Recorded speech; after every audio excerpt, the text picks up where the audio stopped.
Okay, I guess I'm going to talk about the categories that I primarily known for in the ball world. The first one is ethnic. Ethnic is African, but it has more to do with than African.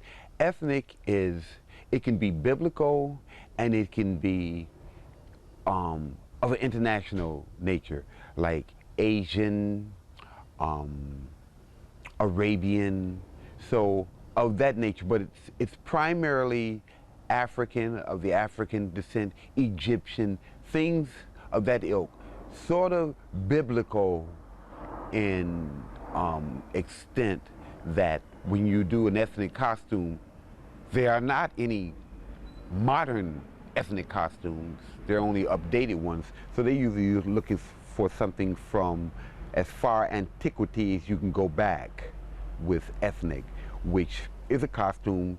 Most of the time it has to be made.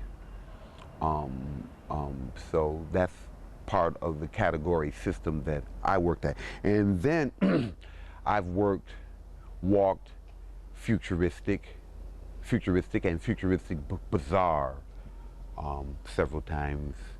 And I'm not really known for that, but I can be noted for that, you know, when that category come up. It's something that I would walk. And then just overall costumes, like nostalgia.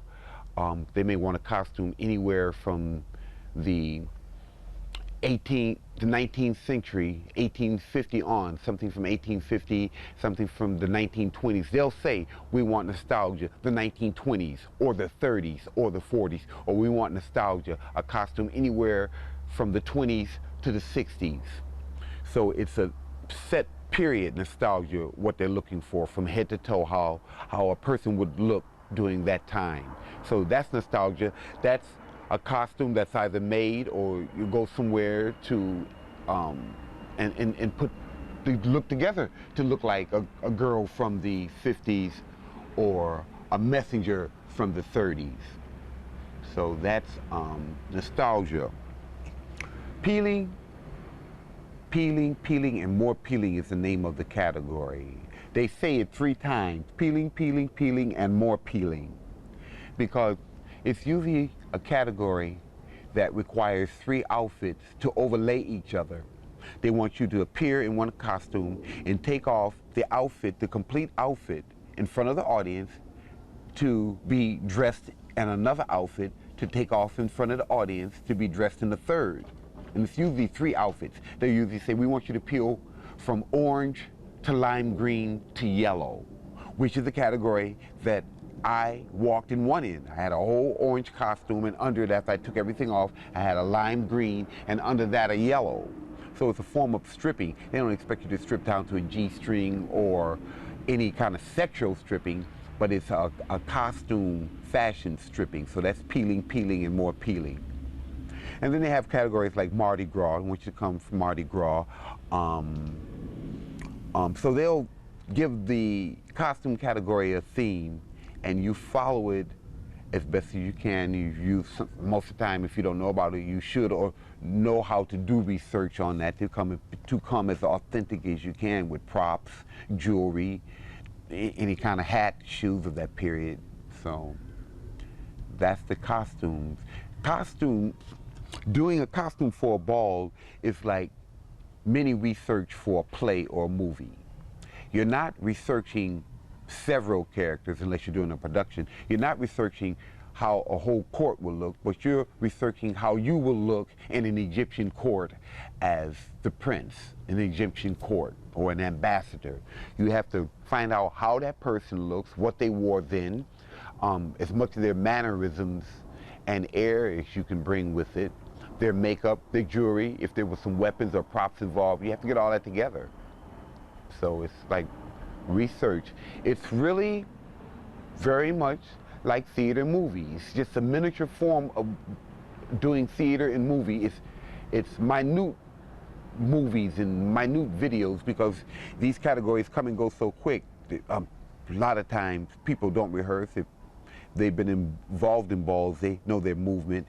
And then there are rehearsals for group productions where they call for choreography for unison between 4 people. They want 4 people to come out and look alike and walk alike. That calls for rehearsal and concentration. So there's a lot of theatrical training, practice involved in dealing with a ball. So that's like sort of my concept on the costumes for a ball. Where do you get like your outfits from, like the ethnic outfits? Where do you get the fabrics and like some of the production for those outfits? I myself usually buy everything. I've even made the jewelry. Sometimes I have to buy different jewelries or certain looks, but most ethnic outfits that you would wear at a ball, it calls for you to have it made or to make it. It's not something that you can go and buy unless you can go and buy something and embellish it. It still entails you modifying something that you went and bought to make it look like something that's required for a ball, because the category will tell you, we want you to come to the ball and be a king from the 18th century France. So you know you have to deal with everything, you know, the outfit, you know, the powdered wig, the crown, the orb, all the things that a king would have from that period. And they tell you what they want. So they're instructing you to go out, research this, build this, buy it, whatever it is, and come back and show us. It's close to what we want. Show us what you've done.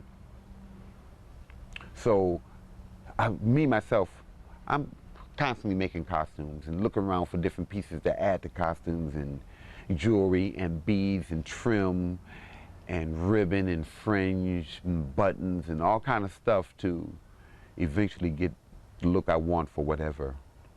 Where do you find this stuff? Oh, New York, everything, all over New York. There's different areas for New York. There's the jewelry area, there's the fabric area, there's the hat area, there's the shoe area. There's all areas that you can go to find things you want. And then dispersed throughout New York, there's all kind of shops. Old clothes shop, nostalgia shop, antique shops. So it's not one place. There are certain places that you can go where, you know, so like certain costume stores that have a variety of stuff that you use from time to time, but there's no one spot for any kind of fabric. They have specialized places where you can get special fabrics at if you need it in the garment district, but primarily shopping for a costume is like around New York, all around. Have you ever not been able to find something? No. No. If I couldn't find it, then I made it. If I could not find it, I made it. See, that's the thing I was looking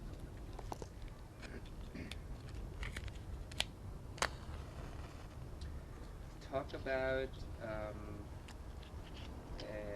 an event that you have great pictures from, that we can kind of tie in the ethnic, where we can, while you talk about it, at a specific ball, and then we can show the pictures from that ball. So, you know, I am not really ball photographed.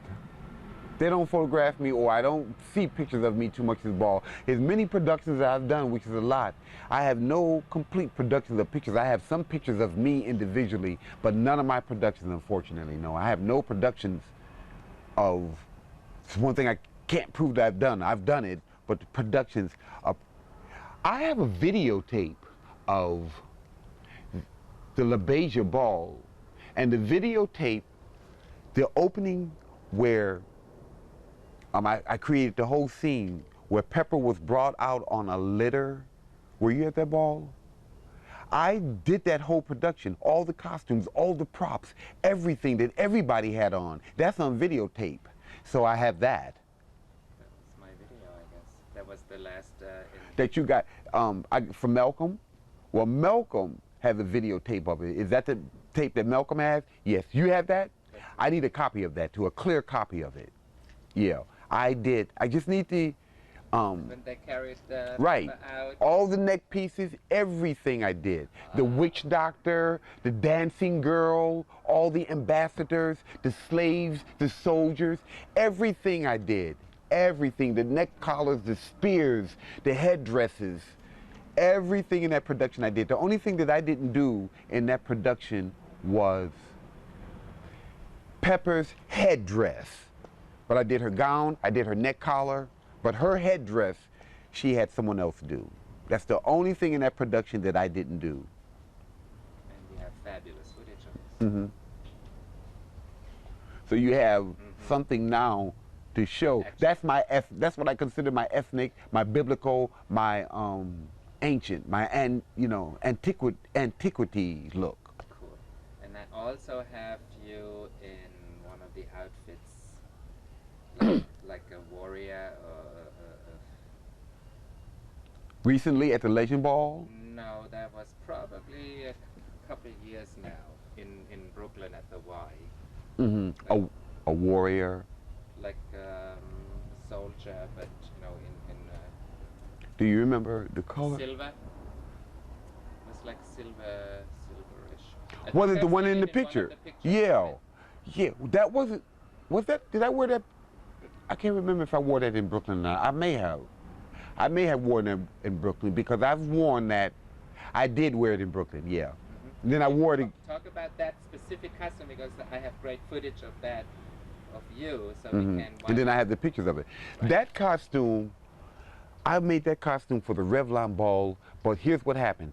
That ball was so crowded and so delayed that I made it especially for that ball, and I never got to wear it. I had the costume on, they was getting ready to call the category, and they had to close the ball. This ball was at the Mark Ballroom, and it was 1998, not 97, the costume's not that old, 98, 99, 98, something like that there.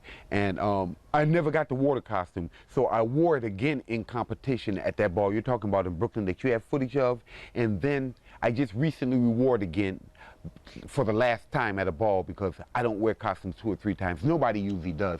But I wore it again because they wanted the legends who had walked balls for 10 years over to come, and they had the category Futuristic Bizarre. So that was the most recent costume that I had for that. So I worn it one more time in 2001, and that costume won't be worn again. It really won't. It might be worn in some kind of show or something if it calls for that, but I won't wear it again.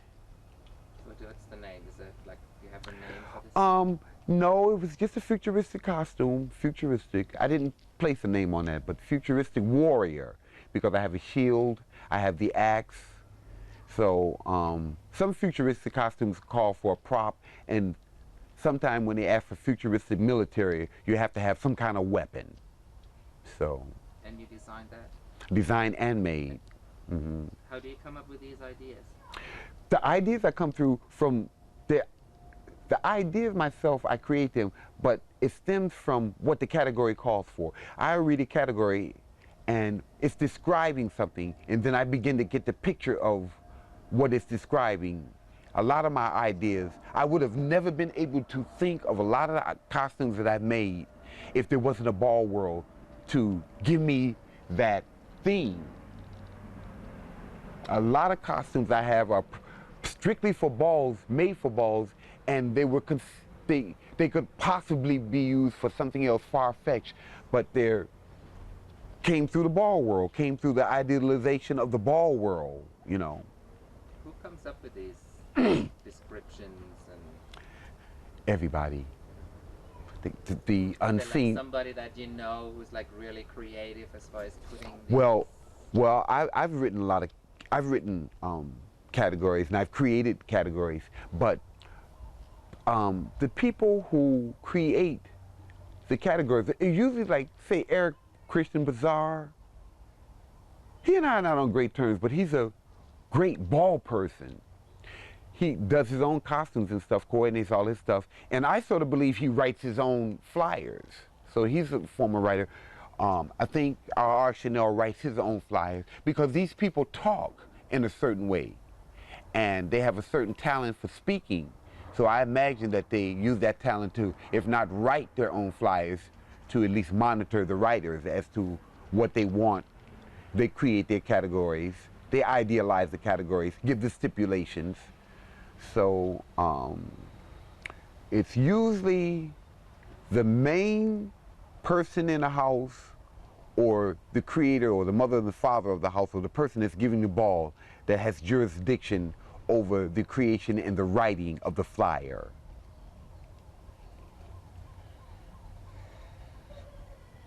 '80s and '90s, have there been changes Mm-hmm. in futuristic ideas or? I'm gonna go through the 60s, 70s, 80s, and 90s real quick, show you the quick changes. In the 60s, there were balls. They only had a few a year, but they had a lot of little small things that weren't called balls, but they were ball related. They had 3 to maybe 5 major balls a year where big competitions, people would come to watch the primarily drag queens. They didn't have butch queen or men categories then. Yeah. If a, We talked about that the last time. I want a specific futuristic. Okay, but see, I'm gonna do 60s, 70s, 80s, and 90s. Yeah. And in the 60s, there was no futuristic category. They didn't have the concept then of futuristic. Exactly. They didn't have that concept because it was a new thing, and they hadn't gotten to that yet. They, they had to get into the future of the ball world to realize futuristic. Futuristic didn't really come into play until maybe the late 70s at the earliest, the early 80s, was when futuristic became prominent. In the 70s, there was no futuristic because it was just the beginning of houses, the beginning of butch queens, beginning where butch queens, the male gay guys were beginning to walk, and they created a runway system for them. The 80s was the real creation of the futuristic bizarre categories, where now they were realizing they were looking for more categories, more things, so futuristic became prominent.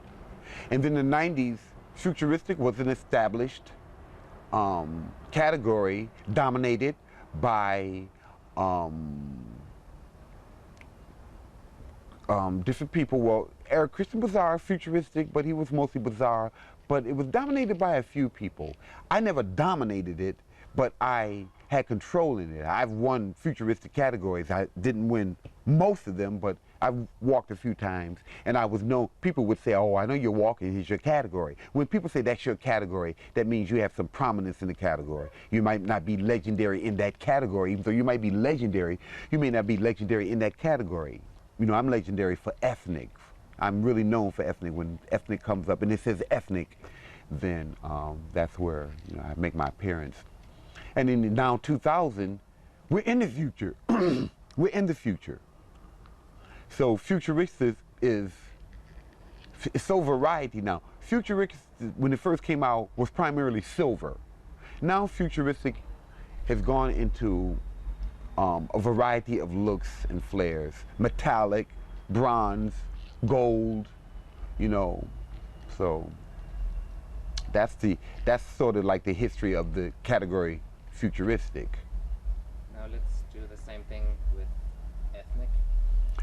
Ethnic has always been around. They've always asked you to come as an African girl or African drag queen.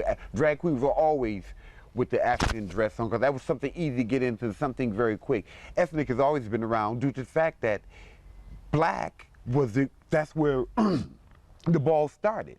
So it was easy for them to have African dancers and drummers and things like that. So that's an ongoing category that's part of the origination of the history of the balls.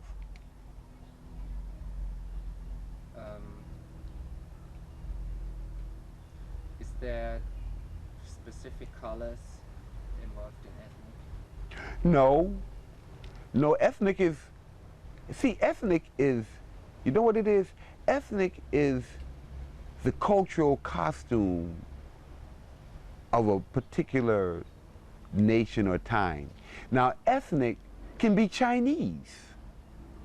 Ethnic can be Japanese, it can be Indian. Ethnic pertains to a certain group other than this American system. A look other than American, a look of the traditional costume of a nation or a people.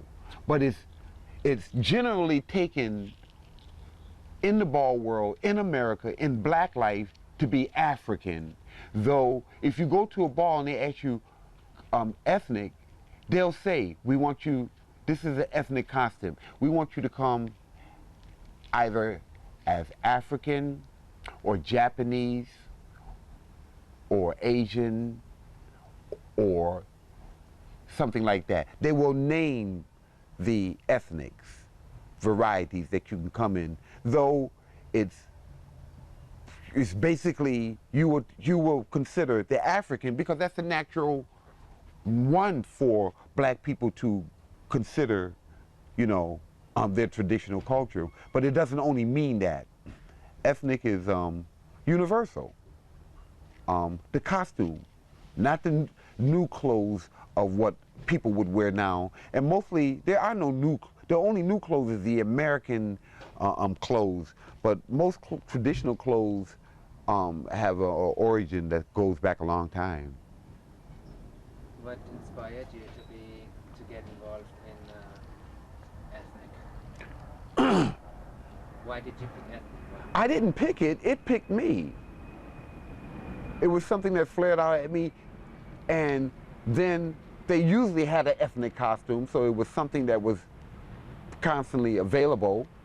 And like I said, being a black person, it was natural for me to want to be an African prince or African king. It's part of my fantasy of ancient Africa. But ethnic, let me tell you, I've done other looks as African. Arabian, I've done the Arabian several times. An Arabian look as my ethnic. I've done Oriental. So, Egyptian, I stay with the Egyptian theme. I'm always, you know, got that going on.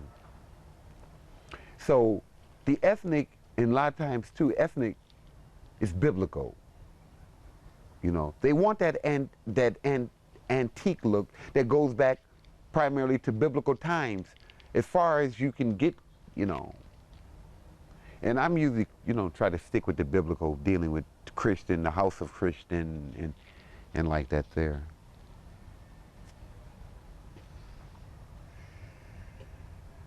I guess maybe if you can break down how many trophies you won for that, or some of them. Overall, I've dealt with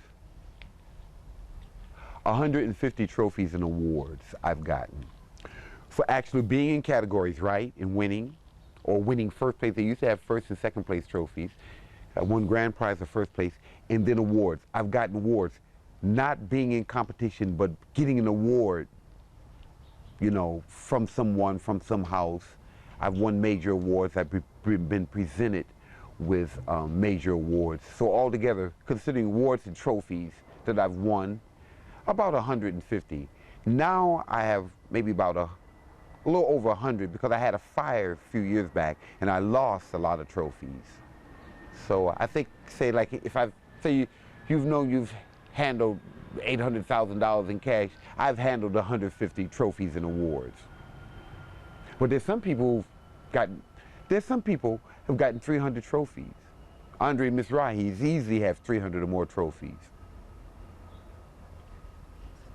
Talk a little bit about the production of the actual trophies. What do you mean the production? How they made, and you design them yourself. Oh, my trophies. I have one person, I've gotten all my trophies made from North American Trophy trophy man name is Bob. I've gotten all my trophies from him. I would go, and he would have trophies in the showcase that I saw, and I would modify. I would tell him I want this added to it, I want that added to it, I want this trophy made that way, I want a double-headed trophy. So I've designed trophies in that respect. I've taken him pictures of trophies. I've never taken him pictures of trophies that I've drew and wanted, but because that's specialized. But I primarily go in and pick pieces from different trophies. I want that head, I want that base, I want this marble base, I want this plaque, I want this to say that. So that's my concept of having designed my trophy, of designing trophies. I've seen a couple proclamations. Mm-hmm. Can you comment on those proclamations? Yeah, so the proclamations that you've seen are my own creative proclamations that I have, because I have an award called the Marcel Christian Legend Award that I've been giving out, and some of the people that I presented this award to via mail, Diana Ross, Spike Lee, Oprah Winfrey, I've sent these mails, and I've sent these awards in the mail, and I've got acknowledgments that they were received. I didn't get a letter from Spike Lee saying, I got your award, thank you.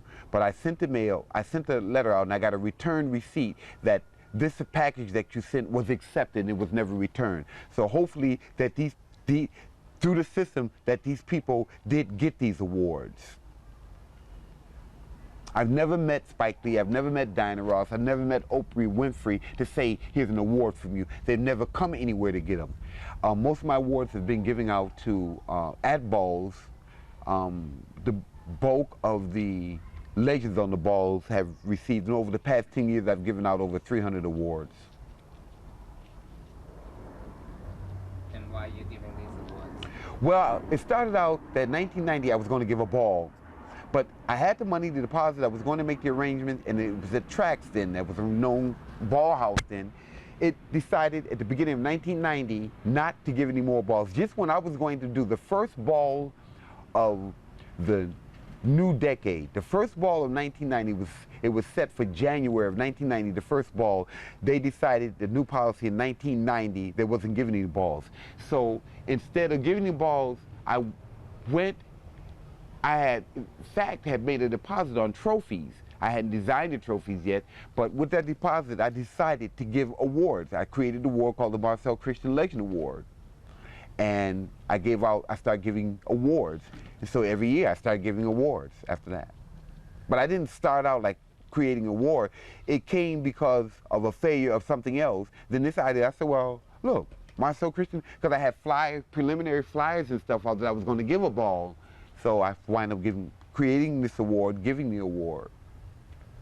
And the reason why Diana Ross, Spike Lee, and Oprah Winfrey got ball awards is because Spike Lee had did some work in the ball world. He worked with, put his name to the Love Ball, and he did videos with the House of Del Rios, which was women. It was an all-women's house. He did videos with them. Diana Ross was an icon ball legend, even though she didn't know it. All the drag queens were trying to emulate her. And Oprah Winfrey once, what'd she do? I think she had some ball children on her show, or she helped sponsored a ball in Chicago during that time. So because of these affiliations that these people slightly had with the ball world and being famous, I sent them awards. So that's how they got to get awards. It wasn't just, it was something ball related. Very cool.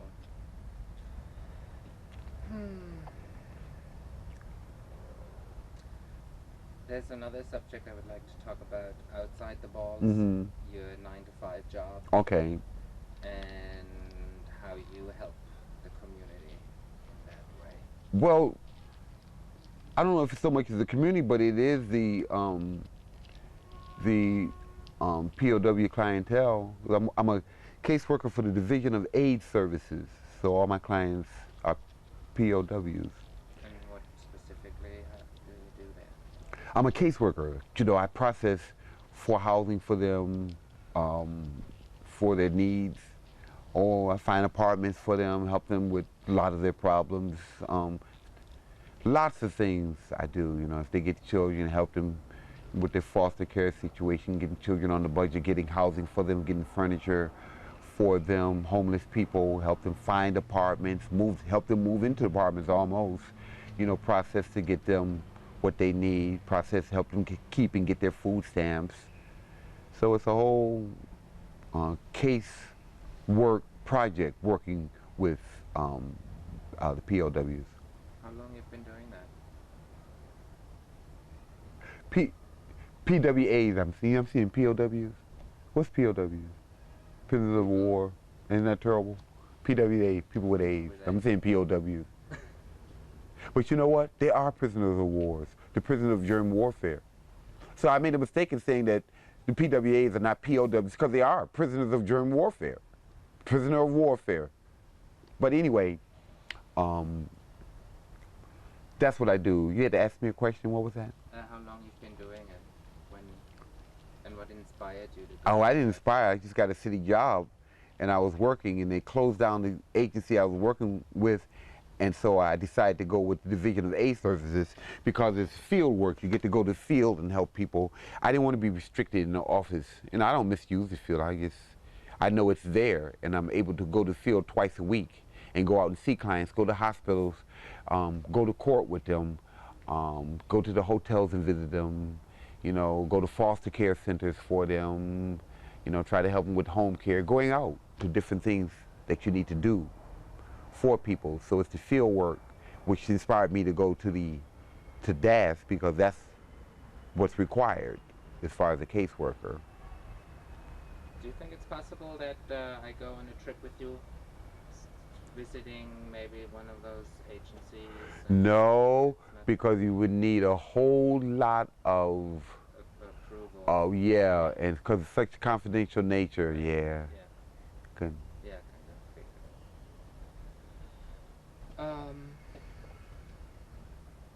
What else? Well, let's take a break. Okay.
From the excitement of the international games to the once-in-a-lifetime fun of a world-renowned music festival, there are certain events that people are proud to be part of. At Camp Jeep, weekend adventure for drivers of Jeep vehicles is one of them.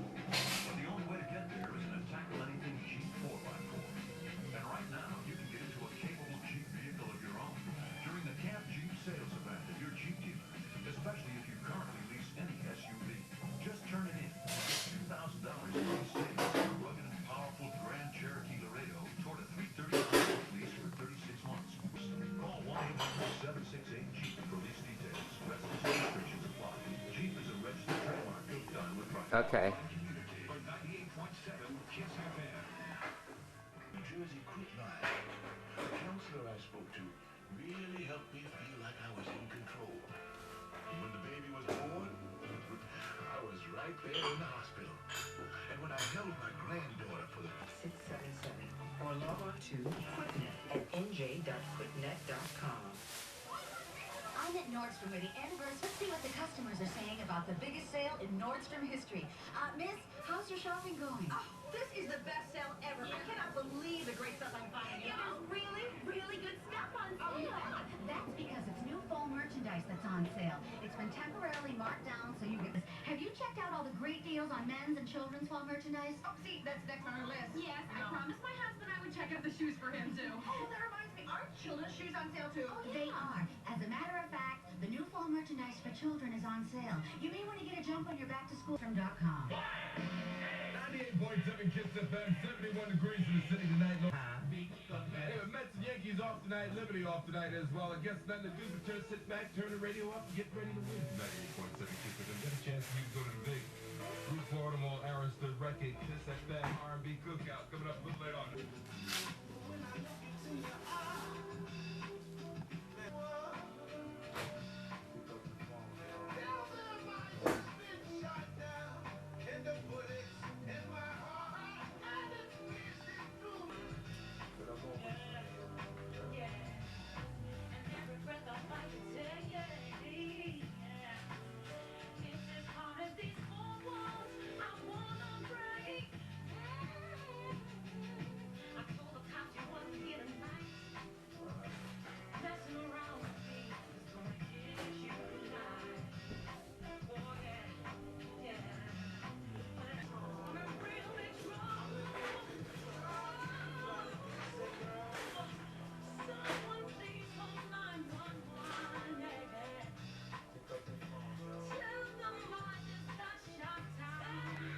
All right, this is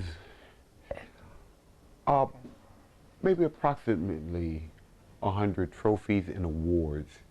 The trophies and then the awards consist of paper awards and plaques. So a little bit over 100 of these here, from balls ranging from the year 1986 to 2001. This is the first trophy that I can show you right here. Of all of this here, this is the first trophy. This is one of the first trophies. I got this in 1986. In fact, this is an award from Pepper LaBeija and Dorian Corey. I just made a comeback to the ball world, and I was writing and decorating, and they gave me this award. In fact, this award is the image of my Marcel Christian Legend Award, the Oscar-type figure on a base, a wooden base. When we span, I'll show you this award compared to the awards that I've created. Over here are trophies where you will see men and women figures. At a ball, they threw you a trophy. Half the time they didn't care. So at this ball, I won 3 trophies. But I got a woman's figure. See, the Busch Queen get the men figure, and the Femme Queens get the female figure. Some balls, they just have all female figures or all male figures. So if you get a female figure, that's because that's what the ball gave. This ball had male and figure. I won 3 categories. 2 categories I got the male figure, and 1 category I got a female figure. This ball here, I won 2 categories. The 2 same trophies right there, I won 2 categories at that ball. This ball I won 2 categories, and that ball over there, I won 2 categories. Any trophy that you see that are 2 that are here, I won both of those categories. These balls are individual trophies, and this ball is a trophy that I created because I created a category called Trophy of the Year and at an Omni Ball, and this was the first place. I had the same trophy bigger than this, the same trophy bigger, but the person won that one, and nobody won the second place. That's how my trophies are. They're very big, very heavy, and flamboyant, and expensive when I do a trophy. So, and these are different trophies that I've won from different awards. My biggest awards are really back there. This plaque, that's the Ball of Fame award. And these are more awards down here that I've gotten.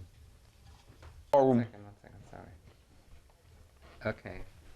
This is the Ballroom Hall of Fame Award that's sponsored by Andre, who's Givenchy now, and Jack Mizrahi. They created this. This is the Academy Award of the ball.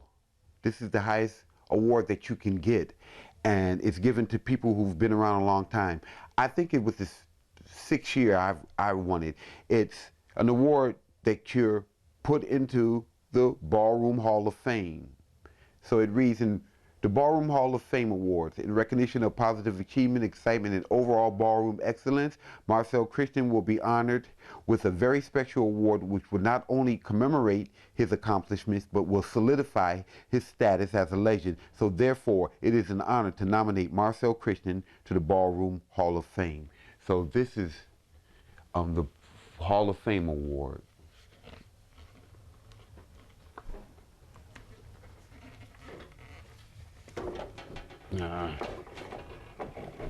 Oh, okay, sorry. Okay. And I have another little plaques. This is the, in fact, this year, we'll be at very soon, the Black Pride Ball. This is the plaque, the award they gave me last year for participating with the Black Pride. No, in 1999, the Black Pride Ball, you know, I was one of the coordinators. And so this is a plaque I got from them. And now over here are different awards. Believe it or not, this is an award, this is a trophy. I won this, the category was Greek Gods, and it was a ball given by the House of Continental, a breakaway from the House of Extravaganza, and the whole ball was based around antiquity, Egyptians, Romans, and this was the grand prize for the category Roman Gods. This is a trophy that I won at the Ebony Ball for nostalgia. This is their trophy. It was the trophy and awards were based around the basketball system, but the category was nostalgia. I came from a player, a well-dressed guy, a pimp or whatever, from the 70s. So I mention these because they may not look like trophies, but they are trophies. This is a trophy here, look. I created this. I went to a ball and this guy, Jermaine Milan, gave these cups. So I wanted a trophy for that night. So I took a little old piece from over here and I put it on this here. So this is a homemade trophy right here, something I made. This is one of my awards. It's called the Marcel Christian. Like the Emmy, the Obie, this is the Mark Christie. This is one of my Marcel Christian Legends Awards on a marble plaque.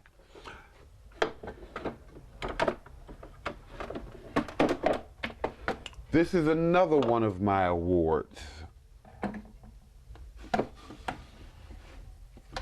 This is one I designed and created this award. I went and I told the trophy man what I wanted. All of these basic pieces put together. Even this here piece, which I had added on a little marble gold for Ball World. This marble is my symbol for the Ball World. And this was an award. No, this was a trophy. I had a ball, and this was one of my category trophies.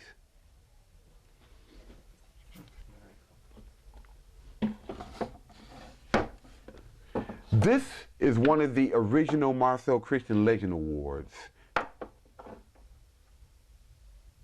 fact, from 1990. It's very heavy. My awards were based on layers. All of this metal, I don't use plastic, and it's the Oscar, which was inspired by this award, which I was talking about earlier, that Pepper and Dorian gave me this an award. Several years later, when I came up with my own Marcel Christian Legend Award, this is it. It's small, it's compact, and it's heavy. This is a layer of marble, solid wood, another layer of marble, and solid metal. This trophy is heavier than any of these trophies. It's heavy. It's heavier than any of these trophies because it's solid. So it's compact, but this is the type of trophy. This is one of my awards. This is another layered award. I wanted a different layered. So this is another, I've given these awards out from 1990 to 1995. So each year I had a different something. I was going for layers. This is a mini award of mine. These are mini awards, small awards that I've given.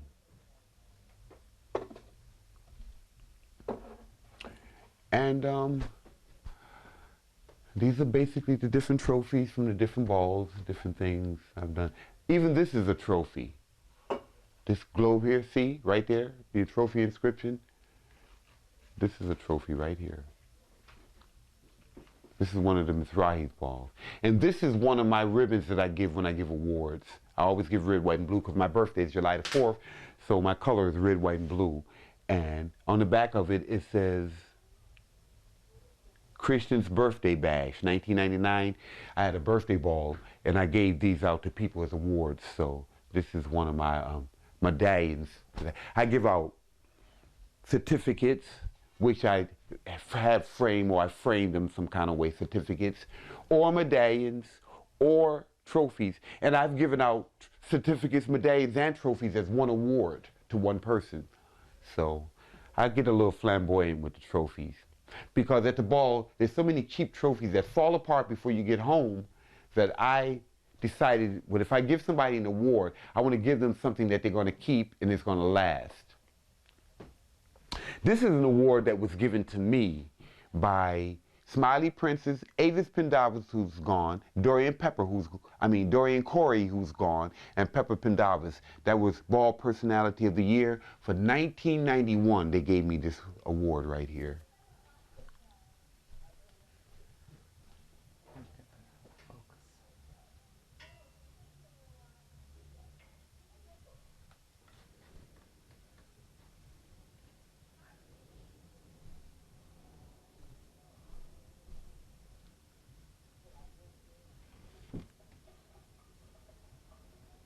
So, if I can get up here.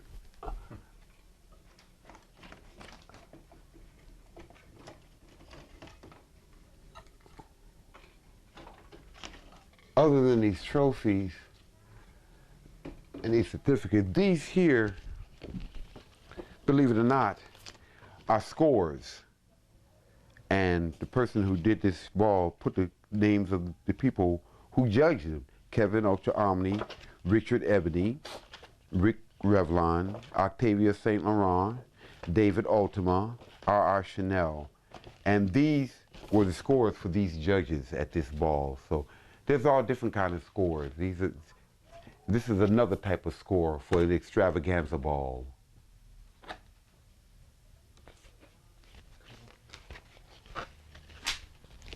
These here are my own scores that I've used at balls. And they're pictures of legends. And on the back of them is who it is. Avis Pendavis, Reese Tuscany, Dorian Corey,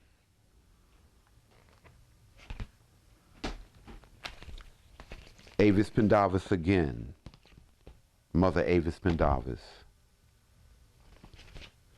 And that's myself, Marcel Christian. This is Sade. She used to be a Pendavis. Sade Pendavis. This is Kevin and one of his house members, Kevin Ultra Omni. This is Jose Extravaganza from the Madonna video, Voguing. This is the House of Pendavis. That's Avis and her house members. And this is Pepper LaBeija. That's the mother, Pepper LaBeija.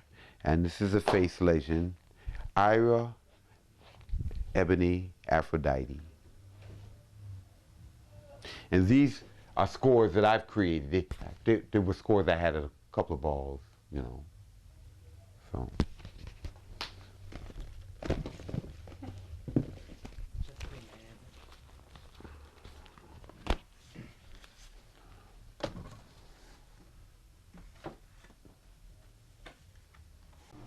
Actually, the history of the ball as we know it today, this type of ball that we go to, began around 1960.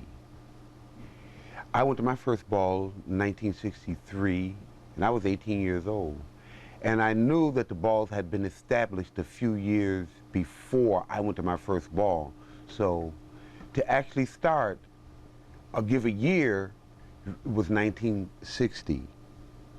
And each year is a generation. Each year is a generation. 1960, the 70s, the 80s, the 90s, those are all generations that each of those years, each of those generations, there was something that developed. What developed in the 60s, things that developed exclusively in the 70s, things that came about in the 80s that wasn't in the 70s, and new things that came out in the 90s. Each generation has its own added something to the ball. The language, the type of music, the type of clothes, the type of dance, and it's all contained, you know. We know it is voguing today, but it wasn't voguing when it first started out. It didn't become voguing until the 80s. Actually, the 80s when they actually really started calling it voguing. But that movement, which is a movement, at first was presentation, then they called it performance. Then it went into voguing. And there's different forms of voguing. And voguing is the movement of the ball world. That's where it came from. And it has a strange history too. Voguing was actually manufactured on Rikers Island in jail, but that's a long story about voguing, which I'm detailing, but What's the difference between a legend, an old legend, and new legend? And what is a legend, period? Or what makes a legend? well, to me, a legend is somebody that's known for something. They have a name for something, predominantly something positive. They're known by that. They're good at that. They've been doing it a long time. I can't say if it involves them having become rich or anything, but it's something that when you hear this person's name, you can relate them being good at a particular thing. That's a legend. Now, old school and new school legends, old school legend, to me, the old school legends is anybody that was affiliated or made a name for themselves or progressed in the ball world in any kind of way before 1990. Before 1990 and back. That's old school. New school began in 1990, and I have it documented, and I can verify when new school actually started. So a new school legend would be somebody that began their career in 1990 and is still at it now, still doing it. Not started and stopped and went back and came back, but they've been continuously dealing with the ball world in whatever capacity. That's a new school legend, 1990. Anybody from 1989 and back is old school. And anybody from 1989 and back is now under a different name category, which has been created, icon. R.R. Chanel didn't create it, but he promoted the term icon. He was the first to use it. So an icon are those people who go way back, you know, 1989 and before. That's really what an icon are. There are no new school icons. There shouldn't really be any new school legends. Actually, there should only be new school stars, because you don't have legend, statement, and stars. That's the stepping. It has legend, statement, and stars, but the elevation is you're a statement first. And you're a statement for a while. You come to balls, you make statements, you do things, and then once you've gone through your statement period of having proven that you can sustain, then you become a star. And you're a star for years. It's a long time before you're a legend, old school or new school. So these people now who are calling themselves legends, new school legends, that's because the new school wants to call themselves that. But nobody in this new school is really a legend. Very few legends. The legends are the people who are so outstanding, like Andre, like Eric, Christian Bazaar, some people who were significantly of the 90s but have done so much. Those are the legends. But because you've been coming to the ball and you've been doing it doesn't make you a legend. And the Legends Ball showed it. They really let certain people know that, okay, you're good, but we're asking you to be a legend or a statement or a star, and it was pretty precise what they did because they know who's been here 10 years, 15 years, 5 years, and that worked out okay. Because they had 3 categories. They had the new school, the middle school, and the old school. When did you start feeling that you are like the historian of the ball community? Well, an article was did about me in, I think, the next magazine, and they termed me the ballroom historian. I was always writing and always keeping the history, but I never said I'm the historian. Just like people say I'm a legend. I'm not a legend. A legend is not you. It's what other people perceive of you. When people say, oh, I'm the legendary. That's so egotistical because even if you think it, that's something that you don't say. Like you're saying, I'm God. I never say I'm a legend. I know I'm one from what I've done. I feel like one. So that's the point there. What are some of the positiveness on the Paris is Burning and some of the negative? It's a lot of positive. These people who... Start out with In Paris is Burning, the positive. Okay. Okay, In Paris is Burning, there were a number of positives. To me, people got exposed, like Dorian, who's been that way, had her life that way for years. She's done a number of things, a lot of literary things. She's made a record, she was writing a book. She was exposed to the world the way she wanted to be, because if she wouldn't have been In Paris is Burning. Octavia had a wonderful career that derived from that. Some people got good things out of it. Paris is Burning. It marked that this world was finally noticed, and here are some of the main people that we pinpointed. I think some of the people got money. I was heard that some of them got $5,000. Keeping on a positive vein, hopefully that they did get that. So that was something that was generated. Paris is Burning brought the attention of this world, this lifestyle to the world. I mean, it was something that, you know, shined the spotlight in the closet, and it allowed this world to be seen, whether the people was accepted or understood or not.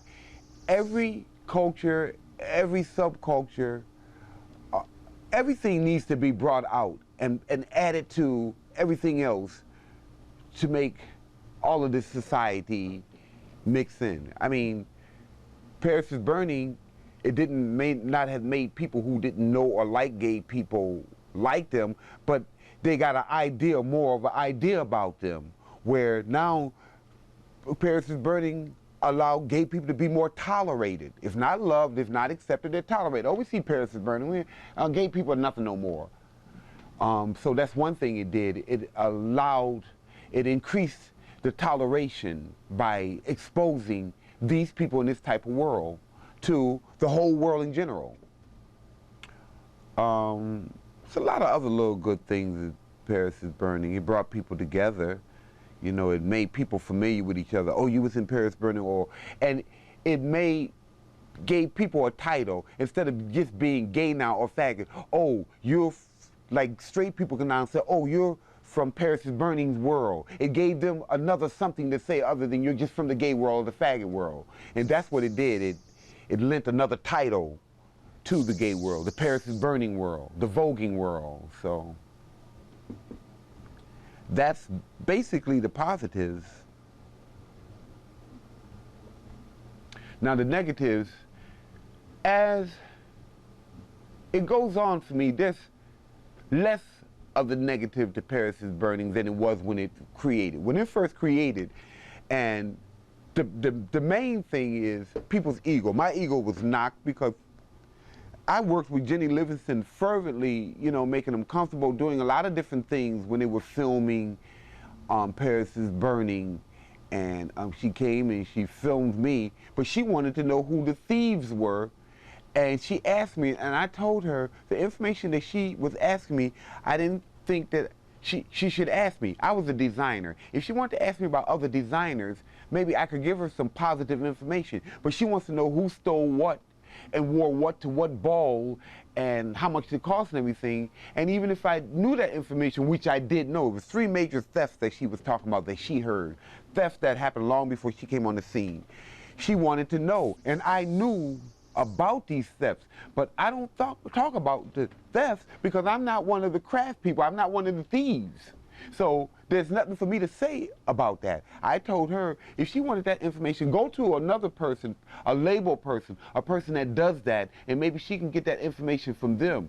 But I'm a designer, so I give her designer positive information, and that's the only thing I could give her. And I did admit that I knew the information that she wanted, but it wasn't for me to tell her who robbed the Metropolitan Museum of their Egyptian headdress in the 80s, who broke Fifth Avenue's window and stole the winter white collection in the early 80s and wore the collection to the ball, who robbed Lord and Taylor of 5 mink coats, and the coats were seen at a ball. I knew who did it, and I know the dates and everything, but I wasn't telling her that.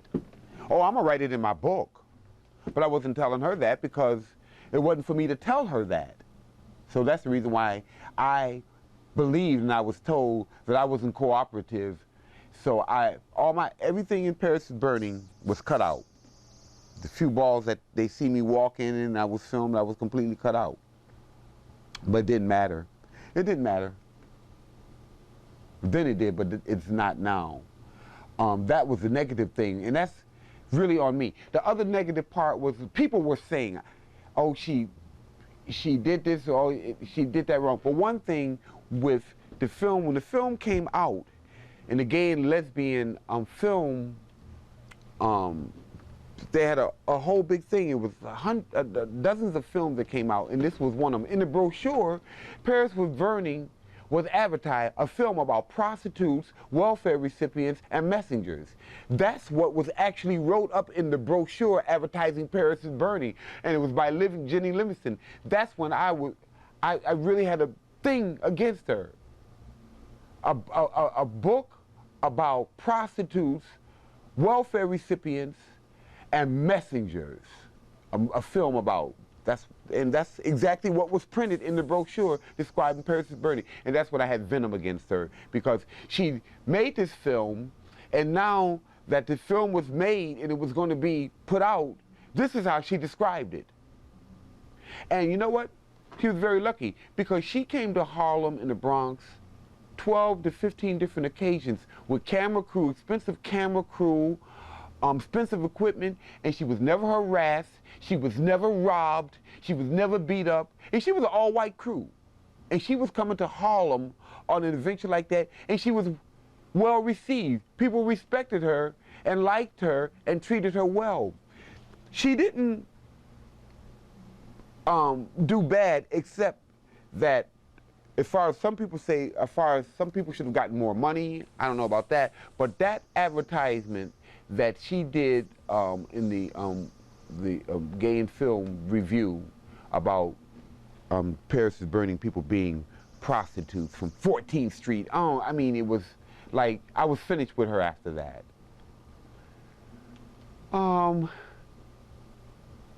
The film itself was really cruddy, but it was a documentary, and it wasn't meant to have any kind of glamour in it.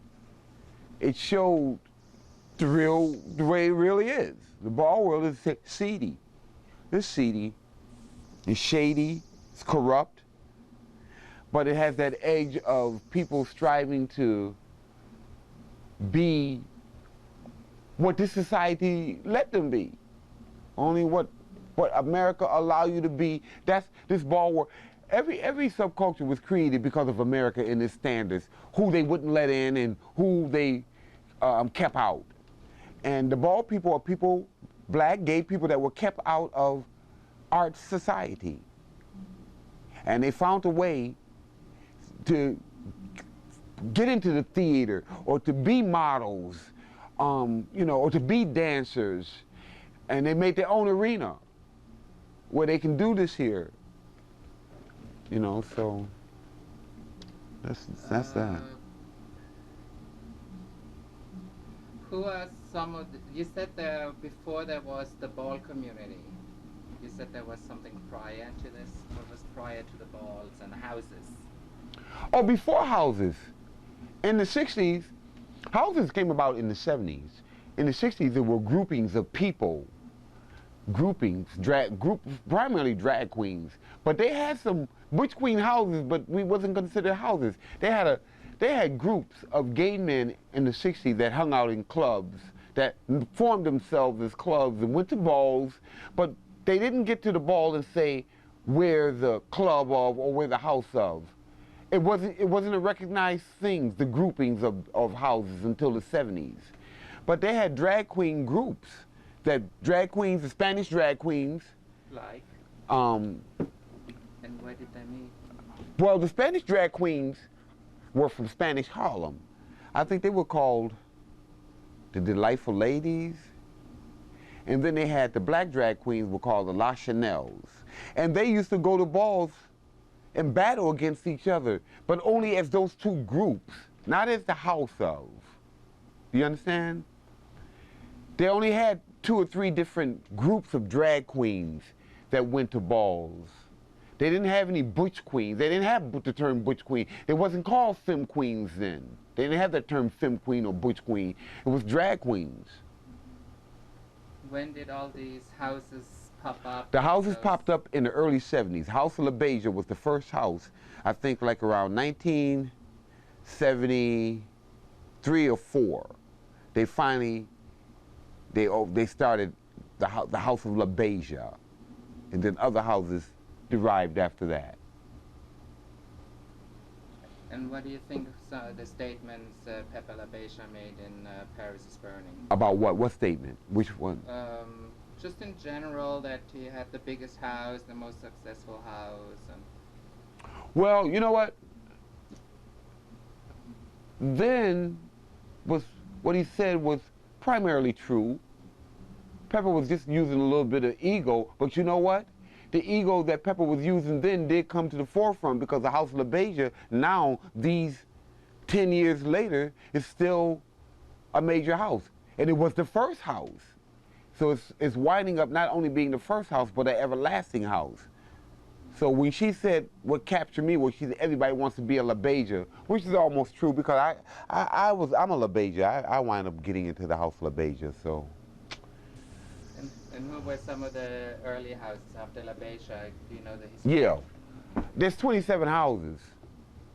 There were 27 original old school houses before the new houses began around 1988, 89.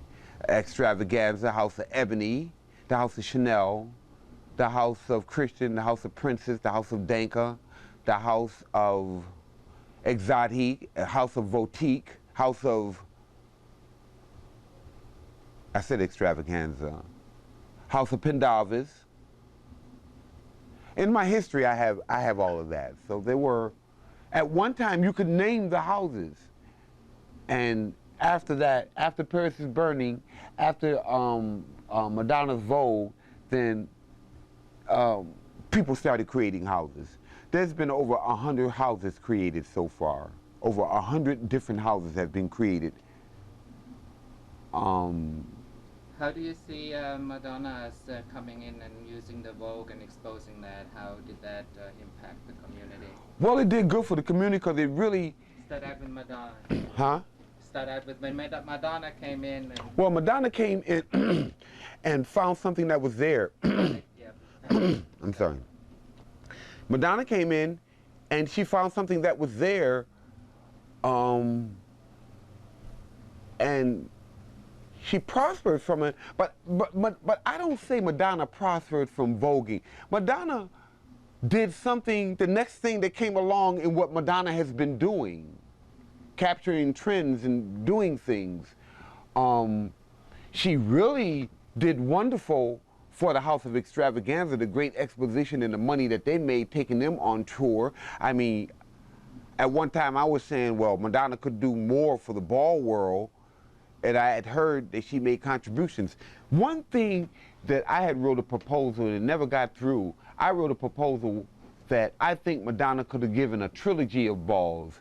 I think she could have taken $1 million or $2 and gave 3 fabulous, fabulous balls for the ball world. I mean, a $10,000 grand prize and something really big for the ball world. I heard that she made contributions to AIDS, but AIDS and gay in the ball world, they're not all the same thing all the time. All ball people, all gay people are not ball people or going to get AIDS. All gay people, all ball people are not going to get AIDS. You know, so they say that she and other people have made contributions to AIDS. No, I want something directly for the ball world. Like the House of Latex, they give a ball every year. I mean, how much more can they give? I don't know, but they give a ball every year. They do outreach. So that's something positive that they do. But I think that, I still think now, I wish I could get the proposal to her that, because the ball world is still existing, that she revive voguing. Either that or Diana Ross, the true ball icon. Diana Ross is the icon. If she could revive voguing to get revenue for the ball people. And here's how you give back to the ball people. You give big balls and wonderful prizes, cash prizes. That's how you're going to distribute any kind of wealth, is through balls. You can't set up jobs because there's nothing permanent. You can't set up any real estate because there's nothing definite. You know, there's nothing that the ball world has that they can contain, any kind of a bank account or any kind of financing. But you give back to the balls through the distribution of, when you give a ball, give money back. I mean, Madonna could give a ball and the grand prize is $10,000. And all the categories is $500 each. And it's $10 to get in, free food, everything. That's what I think it can be a give back. So I don't really, I've did some things and I've sent them out. And it seems like they came back publicized. I've done a lot of things I've sent out. And something I sent to Madonna's producers, and I don't know if they used my idea or if their idea was occurring when I sent my idea to them. But I wrote a poem, I wrote a tape called Legends, and I named all the ballroom legends. And I used to perform it at balls, and I sent this tape to Madonna's producers. And voguing comes out, and it names dead legends. But the legends are not ballroom legends, they were real life legends, but they named dead legends in Madonna's voguing tape. 9 months after I sent Madonna's producers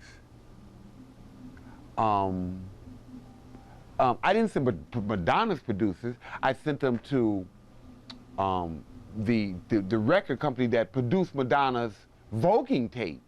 At the time, I didn't know Madonna was doing a voguing, but I sent my voguing tape, a tape that I did about the ball world, to Madonna's producers. So there was a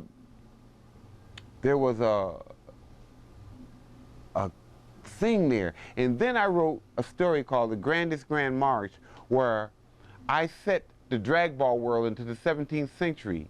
A few months later, Madonna comes out with a voguing tape for an MTV award, and they do voguing in the 18th century. The same, I wrote The Grandest Grand March. Oh, this story that I wrote about the history of balls, how Marie Antoinette had balls and she would toss diamonds to the winners and stuff.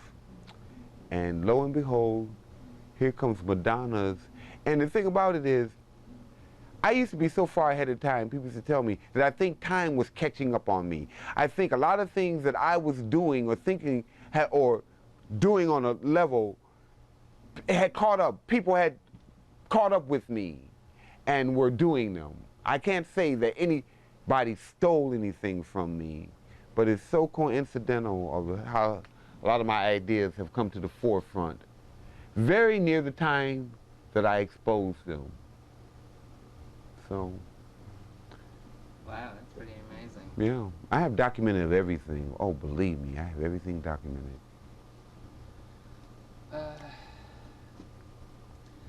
Tell us a little bit about the HIV, how that affected the ball community, and also the loss of the people, their spirit, their bodies, their creativity, and the projects that never got finished, and how that affected the ball community or the gay community at large too. It's gonna sound terrible and selfish. You may not believe this, but I have almost disassociated. I don't associate AIDS with the ball world exclusively. You know why? Because I work for the Department of Social Service. For 13 years, I've been a DAS worker. I'm a Division of AIDS social worker. So my whole world is so wrapped around this thing that for me to just pinpoint it, it's no more prevalent to me in the ball world as real life. I can't make that distinction. You know why? Because most people dealing with the ball world have a career where they make $35,000 a year dealing with AIDS. So the people in the ball world, they can pinpoint. I can't pinpoint. I know there's a lot of loss. I've lost a lot of friends, but I've lost a lot of clients. It may sound terribly selfish of me to say that, and the reason why I don't so much as say the AIDS world has devastated the ball world more so than the drug addict world, more so than the prostitution world, more so than any world is devastated, due to the fact that I don't like to admit, or I don't like the idea of people thinking that ball AIDS. So I don't connect them. My mind is not connecting them. There is the relevance, but to me, like I'm saying, being a DAS worker, there's no more relevance in AIDS in the ball world than there is in AIDS and prostitution, AIDS drug addict, AIDS in different aspects of society. And I have attended a lot of funerals of my friends from the ball world, most of the people that I know from the ball world who've expired. I've been to the funeral, even though whether we was good friends or not, giving my last respect, getting the obituary to keep for my records. But I just can't adhere to the people making ball and AIDS, giving it more proximity than AIDS. And like I say, drug addiction, AIDS and prostitution, AIDS and men who just fuck all kind of women. You understand what I'm saying? And it's not that I'm unsympathetic to AIDS, because I'm gonna brag right now, and it's true, I have documentation. For the past 4 years, I've been voted the best worker in the division of aid service in my building, and in the whole building of regular welfare, the best worker. Because everybody knows I do the best for my clients. My clients come before anybody. I've fought with the system a lot. I've kicked the system's ass, argued with supervisors, did everything for my clients. So I know I'm a good person as far as dealing with AIDS. And I'm more sympathetic than a lot of people who just say, oh, they're sympathetic, because I can really do for my clients. I don't care if they're drug addict, crack addict, crazy. I can get the best that I can for my clients. I do it all the time.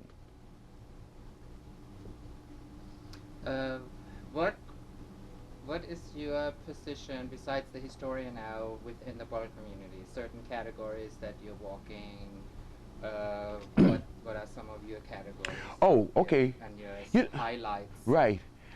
I'm across the board. I've done so many categories. I'm standard. I'm in the any designer category. But categories that I have dominated and ruled with ethnic. Ethnic is African, like African, Egyptian, biblical. I'm really biblical, and I'll explain to you why. That's very closely related to my name, Christian. And then futuristic. Those are my two main categories. But across the board, I've butch, queen, and drag. I've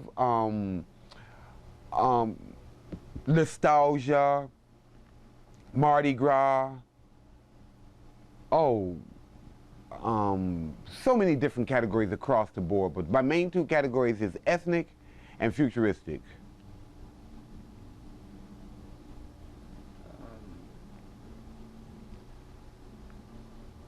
Explain from the historian point of view some of the new categories. Oh no, before we go there, what's the name of your house? How did that come? Oh, the House of Christian? Right. Oh yeah, that's very important. Yeah. The House of Christian is a pure name. There's three kind of names in the ball world. There's three ways that you get a ballroom name. Original name, a designer name, and a contrived name. And I've wrote about the three difference. An original name is somebody takes their real name and create a house and use the house. Designer name, they're taking designer's name. A contrived name, okay, I'll give you an example. The House of Christian is the original name. The House of Danka are original names, because those people who open those houses, that's their real name. The House of Christian, my mother's real name on his birth certificate is Erskine Christian. That's a real house name. And there's psychology to the name and the way a house is generated. The designer name, the House of Chanel, the House of Givenchy, the House of Dior, those are all designer names. Those are names created from already established designer. House of Manola Blahnik, those are designer names. The House of Saint Laurent, those are designer names. Contrived names, extravaganza, House of Goddammit, names that people make up. So those are the three kind of names that you're going to get. Original, designer, and contrived. And there's no other way that a house can get a name. There's only three ways to get a name. The House of Christian is original, house is pure. 60% of all the Christians that ever were since the House of Christian began in 1977, 60% of the Christians were Catholics and Cancer. If we had this year our Cancer Christian birthday party, it had been 20 years. The last Cancer Christian birthday party, I remember, was 13 or 14. So the House of Christian is made up of Cancers and Christians. Catholics. It's unbelievable, the psychology of this here. And there's another depth of psychology, too, that you have to read about the princes, the offspring of Christians, the princes. It's uncanny. It's something that I discovered, and it's really uncanny. Believe me, the Christians, Cancers and Christians and Catholics, they're dominated by the letter C, right? You understand that? Now, their offspring house, the House of Princes, broke away from the House of Christian, the first breakaway house in 1978. 1977, the House of Christian was created. In 1978, the House of Princes broke away. Now, check this out. The house of cancer is cancer. The house of Christian is cancer. So many cancers. The house of princes, you won't believe, but the house of princes is dominated by Pisces and Scorpios. P and S.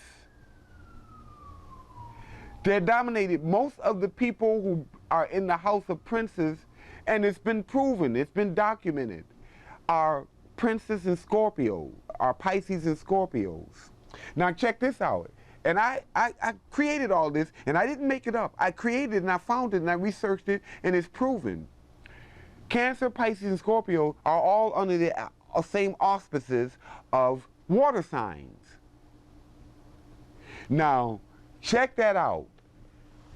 Believe me, the mother of the house of Christian is Cancer. The mother of the house of Princes is Pisces. The father of the house of Princes is a Scorpio. It's proven. It's documented. Part of it's true, and the part of it that's not true, I filled in. I gave every house a color. I gave every house a theme. I gave every house a symbol. Name some of the symbols of the house. House of Christian, of course, have a cross. The house of, the house of extravaganza with balloons. The house of princes was a crown. The house of ebony was an African spear and shield. The house of, oh, I got it. I got it. Yeah. Mm-hmm. Okay, give me a little feedback on, since we're going to feature Octavia. Give me a little your point of view on how you see Octavia. Octavia? Yeah. Oh, Octavia is lovely. I just gave her an award. Octavia is a lovely person. I remember when Octavia was almost flat-chested, when she looked like coming out of looking like a boy. And I've never been real close to Octavia, and I'm not now, but I love her more closely than I'm close to her, and she loved me. We've never hung out at balls, we've never partied, we've never been all over each other, but we've always respected each other. And so Octavia's a lovely person. Her role in Paris is Burning was inspirational. And I've seen, like her television shows. She's been on, a couple of talk shows, and I sort of follow her career. She was invited once to model for a very famous designer, and she chose not to. She had an opportunity, or she did do a recording. So she's done things. I think a couple of movie offers or something. What is her contribution now? Is she still ruling certain things? Being a positive person, not, being one of those flamboyant persons. I never see her argue. I always see her portrayed as a lady, which she is. She's always pleasant. Whatever else is going on in her life, she doesn't seem to bring it to the ballroom. Some people come to the ballroom, they got an attitude, or they're either drunk, or they're mad at somebody, or something, and you know they're there. But she's just a pleasant person. We also have David Altamar, since he's also going way back. Yeah. Mm-hmm. He and I are very close. Ah, okay. He and I are very close.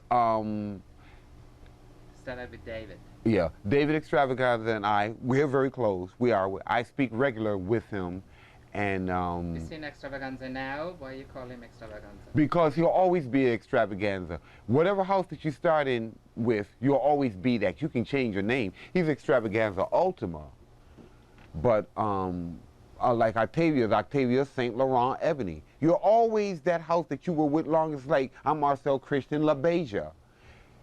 That's why, and I always call him David X or David. I give him respect of using his name that he's chosen, but that's the psychology of the ball world that I promote, that whatever house that you first started out in and that you made your legendary statements in, that's your house as far as naming. And they're following that now. I created that concept and people are doing it now. People are using all of their names of the houses is something that I promulgated. But I call him David Extravaganza because I love it. I love that name, Extravaganza. It says something. You know, it's more than just a name. It says something's going to happen or something's going to look a certain way or something's going to be. And he is Extravaganza. But he's Ultima because Ultima is the highest.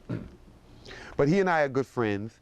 And he's a person that's gone through different aspects of the ball, a ball walker, a ball producer. Now he's designing, he's a dancer. So he has more than one thing that he's contributed to the ball, you know.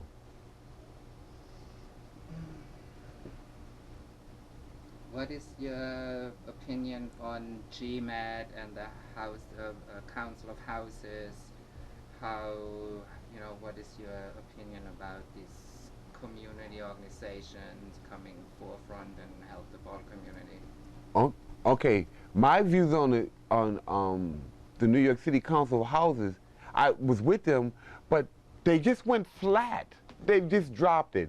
And they had such a beautiful ball, they let it go. What it is, the people who organized it aren't purely ball people that would have kept this going. At one time, we had the cream of the legends there. There was David, there was Pepper, there was Junior LaBeija, Gerald Dupree, Smiley Princess. We were all contained. We were all showing interest. We were all showing meetings. And then it just dropped. It just dropped. It's terrible. And I came up, the last meeting, I came up with the perfect outline, and everybody agreed that it was wonderful. I called it FRESH, F-R-E-S-H. Fundraising, education, social,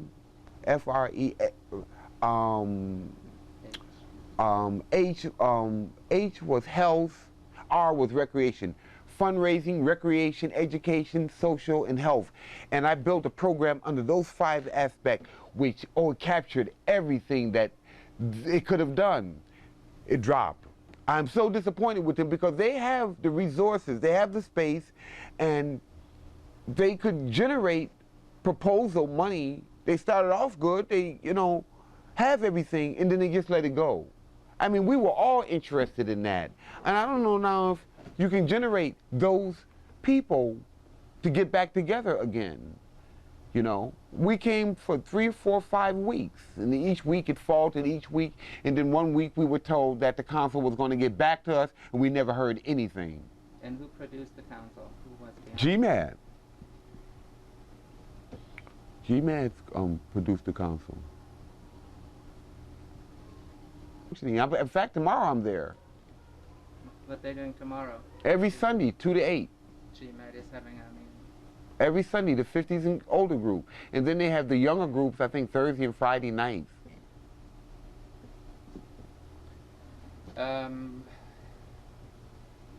What particular would you like to see that the movie project will accomplish?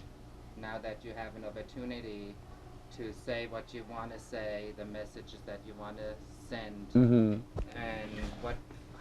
Right. Your movie, the name of your movie is, what's the name of your movie? How Do I Look? How Do I Look? Right. And it's an empowerment project. Right. The idea is as long as the movie makes money, everybody involved makes money. So that makes Right. it an empowerment. Okay, that part is good because the people now who are involved in that movie, if they're coming down from Paris is Burning, everybody deserves a little something. That's putting the money aside. But now this movie is really stamping that there was something that started a long time ago. We're still doing it. We still have an institution. We still have a political system. We still have a language system. We still have a culture. There's art. The drag ball world is still going on. It was underground. It was pulled out from underground. It was pushed back from underground. You know, so it is. Now this movie should seal it as an American institution. Whatever level it is, there's so many institutions. There's the tattoo institution, there's the motorcycle institution, there's so many institutions. This should seal it, this should clamp it as an evolving American institution. That's what this movie said.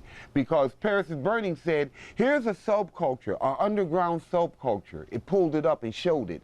Now this movie says that subculture, that it has survived, it's now in the early stages of becoming an institution.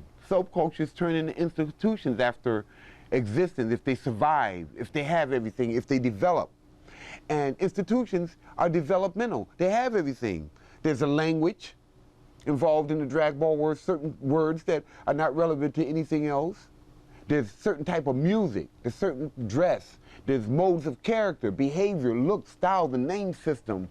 So this movie should say, we are now establishing ourselves as an American institution, the birth of an American institution. So that's what I think it should say, because you have a history. Once you have a history, then that's the makings of being an institution, because you don't just be an institution. You have to have been out a long time ago to say, well, this was done this, then that. I know from the 60s, this here, you know, that it was existing in the 60s. Not only I know, I mean, it's a known fact that this ball world has a, and the thing about it is, I think that my book, when I get it published, it's going to seal it. It's going to say everything is right, and it's going to be the opening of everything, because my book is naturally going to encompass the movie that you're doing now, because it's going to be in my book. So hopefully my book will be a period at the end of a long sentence to begin another period. I'm hoping my book can start up, different things, real estate for the ball world, some government, something that can establish the ball world and make it so that people can make money and live. There's jobs generated, you know. What's the name of the title of your book? Do you have a title? The House of Ball. And then it has a subtitle, which is called From Fantasy to Reality and Back. And then it has a subtitle, Long Before Paris is Burning and Way, Way After. The subtitle is Long, Long Before, ... Paris is Burning, ... and Way, Way After. Because Paris is Burning came about 89, 90. My book starts in the 60s and it ends in the 2000s. It's really the history of the drag ball world from 1960 to the year 2000. But it's going to end when I finish it, which is another year or so. It's going to end with 2000, and that's how it's going to end. Talk about, take some of the shakers in the ball scene now and why, you know, The what? Certain individuals that okay. are like exciting. Oh, okay. Oh yeah, that's easy. That's easy. Yeah, and their fan clubs, you know, how they generate their following. That's easy. The biggest one is Andre, because he just, other than Also start out at Andre. Okay, Andre Givenchy is, I think, one of the highlights of the ball world. Other than his modeling, Andre is just a character. You know, he dances. He's an exquisite artist. Now, in the ball world, we have to face the truth that the ball world is made up of a lot of shadiness.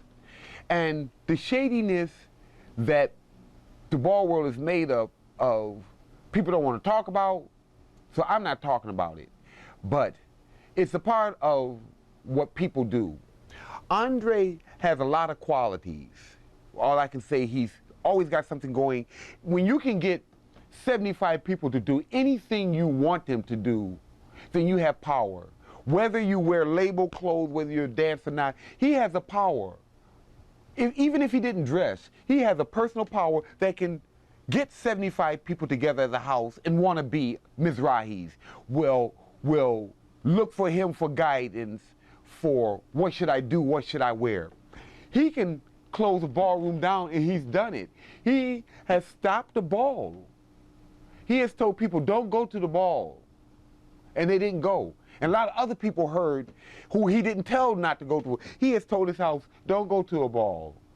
The house didn't go, and so many other people who heard that the house where Mizrahi wasn't going didn't go.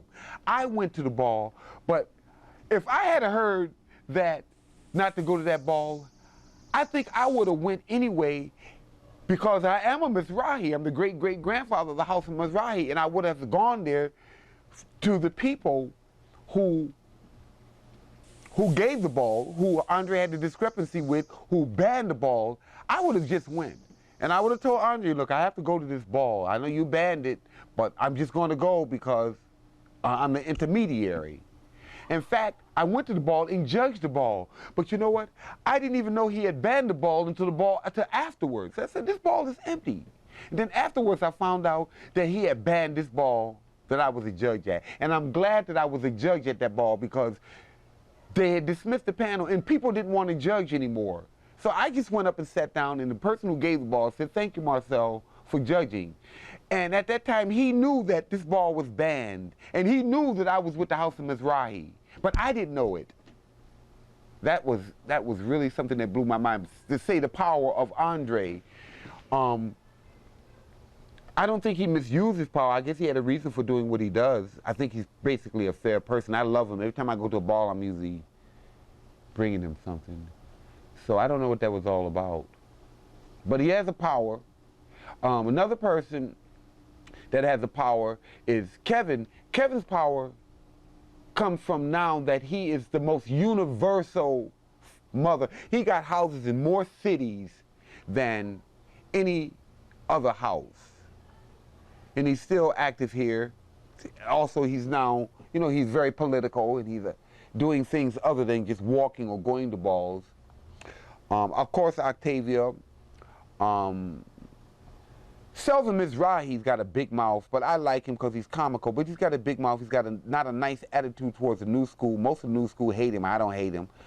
But he's vibrant. He keeps you laughing, and he keeps things going. He's very creative as an MC. Jack Mizrahi is very creative as an MC. Eric Christian Bazaar, he and I had a big discrepancy because he used my name, Big Scandal.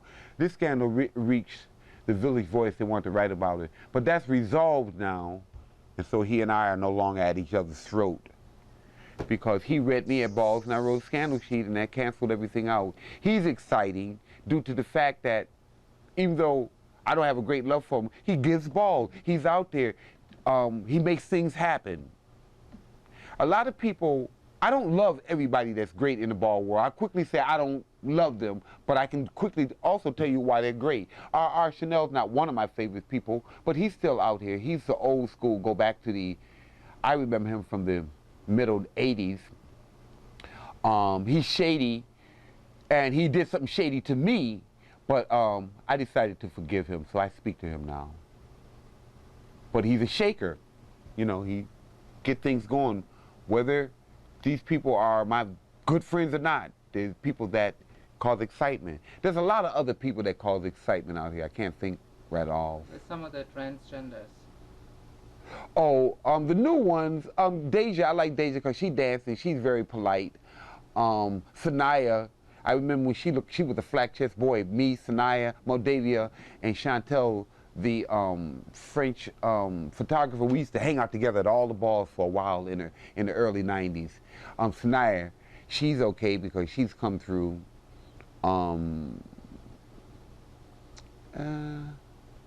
When I see them, I can say who they are. Some of the traditional voguers now, who are still promoting traditional voguing. Right, Ross Infinity. Well, no, he's Runway. Well, he doesn't. Yeah, Ross Infinity. He's still out here. He vogues. Gerald Dupree. He's still out here. He's acting. He's legendary. God,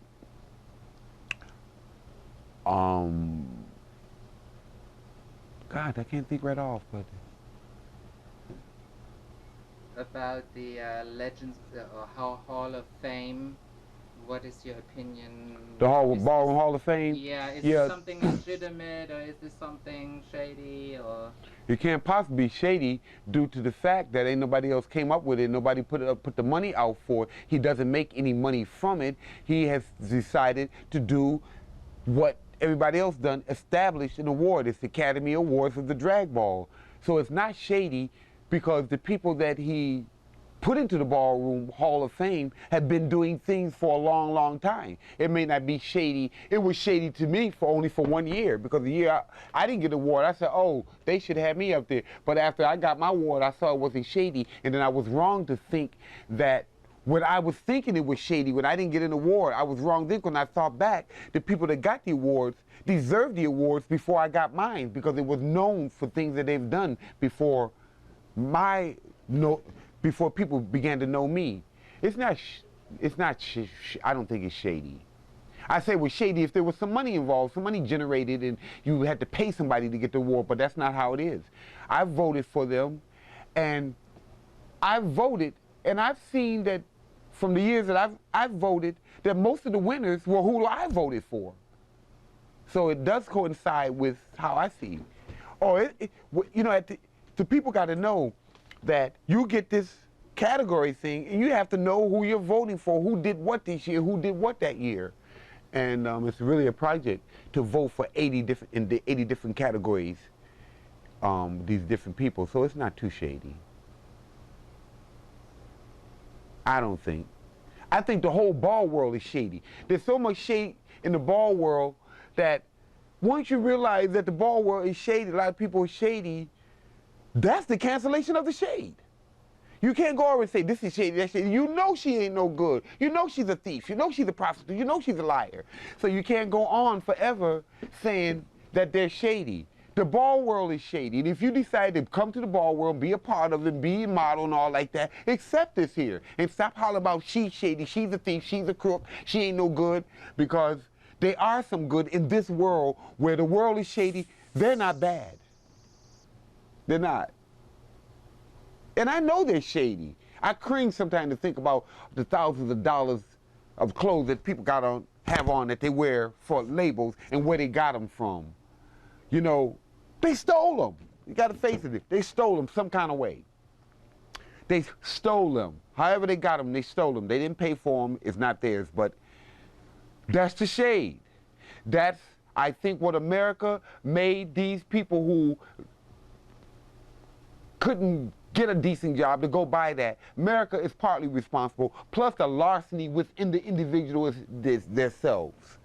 So it's not all America, but this society has created this ball world. It's made us have to go and dress up and be fancy and be women when we're not and be men when we're not because we're not accepted in the real world. So we've made up a world of degradation, theft, and beauty and makeup and dancing and whoring and singing and drugs and all the good things and all the bad things. It's the ball world. That's what life is about. The ball world, I have wrote, the ball world is a replica of American society. Everything that's in the ball world, you can see it in society. Why the ball world has it like this here and makes it and use it for this reason because of how it's used in society. The government, Rome, they smoke crack in the Vatican. They got prostitute nuns. They got so much shit that going on that everything is crooked and everything is rotten and everything is wrong and everything is beautiful and to the highest, to God, to glory, to everything. There's nothing that's purely right. There's always a streak of rottenness behind it. It's just the ball world has adhered to it, it accepts it, and it deals on that streak of rottenness. It can't be helped.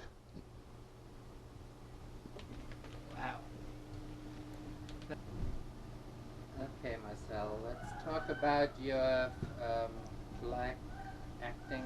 Oh, okay, like other activities other than the ballroom, my other artistic activities, I am a costume designer for black theater and off-Broadway theater. Not only black theater, but off-Broadway theater means I've done and still do a lot of costume work for white acting companies or people that are not of the Harlem theater role or black. I do theater. Years ago, I was a male stripper for 10 years, from 1990. From 1980 to 1990, I was a male stripper on and off roller skates. I was a roller skater for a number of years, from 75 to 85. A poet from 90 to 95. I've been published as a poet. So I have a variety of artistic interests other than those dealing with the ball. Go a little bit into details on winning some awards in the black theater and what the names of the plays and costumes and maybe... Okay, the Adelco Award is Black Theater's Academy Award. And people who have won the Adelco Award are prominent people. They've gone on: Felicia Rashad, Wesley Snipes, Ben Vereen. A lot of people have won Adelco Awards because it began in the 70s. So a lot of people on their way up won Adelco Awards. Many famous people have won Adelco Awards. I won my first Adelco Award for costume design in 1994 for an African Orisha play called Shango de Ima. In 1998, I won my second Adelco Award. Start over again. You had a... I'm sorry. Yeah. In 1998, I won my second Adelco Award for Julius Caesar, Shakespearean play, but it was adapted. It was called Julius Caesar, set in Africa with an African mode, directed by Rome Neill. So that's my awards that I've won as far as black theater. And I've won other little minor awards. I've gotten lots of certificates and plaques for different things, for modeling, for some acting things, for some writing things. I did a little work on several minor movies, from acting to reading poetry in the movie to roller skating in the movie. I'm no major something, but just some experience as far as what I've done for film. So I have like a variety of things that I've done for theater. One time I tried to be a jazz singer. I sang a little jazz. I wrote some songs.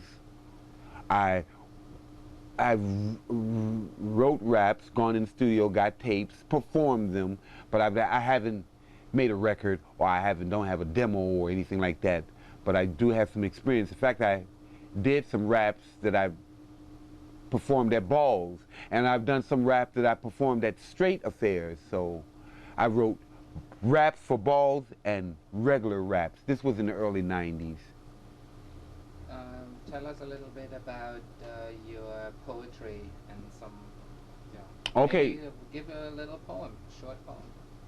Oh, I have to have my poetry in front of me.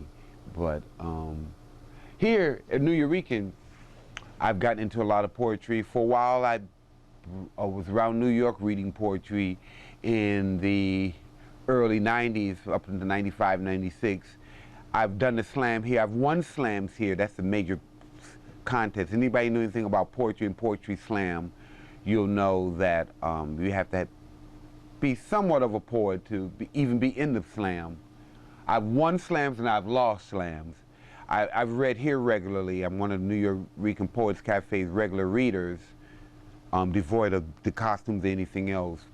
So I've created the poetry ball where I mix poetry and voguing. I've had poetry balls here, 10 category balls, where you think you're at a drag ball, but you wind up, you're voguing and then you do a poetry. You have face and then you do a poem. You wear a costume and a poem. You bring a piece of artwork and a poem. You play a musical instrument with a poem.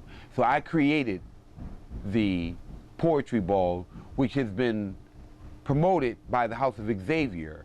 They've done several poetry balls here, but I've also, I began the poetry ball. And I call it voguetry. That's a combination of voguing and poetry. So that's something I exclusively created, the poetry ball. There's never been a poetry ball. And I also created roller skating ball. I had the first roller skating ball ever in Brooklyn some years back. So I've taken the ball concept and brought it over to other areas that I've dealt with, you know.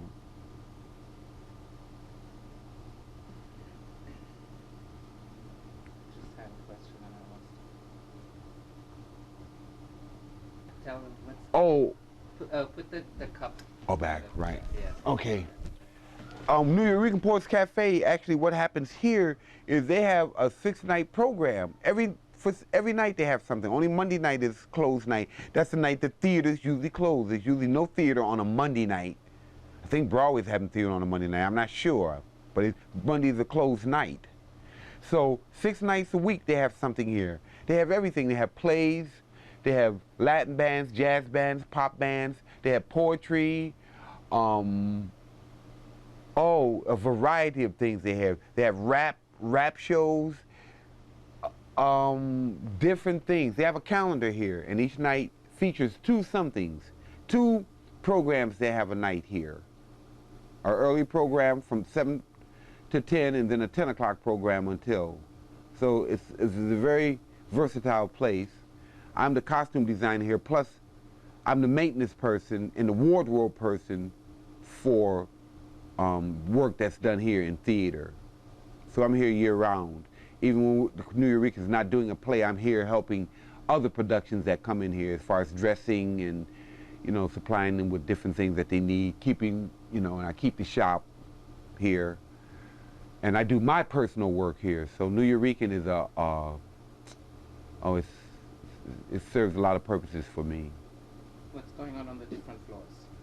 Well, the basement is the offices.